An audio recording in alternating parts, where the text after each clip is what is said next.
Passionné de musique, Vitali l'est aussi de politique. Plus d'1 an déjà qu'il a choisi Ksenia Sobchak et le moins que l'on puisse dire, c'est qu'il l'a dans la peau. En août dernier, il n'a pas hésité à dépenser près de 130 € pour se faire tatouer son portrait. J'ai beaucoup de tatouages sur le corps, mais je n'avais pas encore de femme. Sur ce bras, j'ai voulu des femmes russes contemporaines et courageuses. J'ai commencé par Sobchak, puis j'ai mis l'une des membres des Pussy Riots. Mais le premier c'était Sobchak, car c'est ma préférée.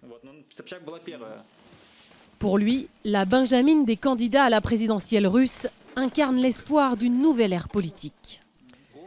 Si on la compare avec d'autres candidats libéraux qui font de la politique depuis des années, elle est largement devant et elle va continuer. Elle va évoluer et attirer d'autres sympathisants. Elle va d'ailleurs créer son propre parti, ce qui lui permettra enfin d'exister. En attendant, les militants font une campagne timide sur le terrain. Peu de meetings, peu de tracts. Au QG de Saint-Pétersbourg, on recrute surtout des observateurs pour dimanche. Ils tenteront d'éviter les fraudes.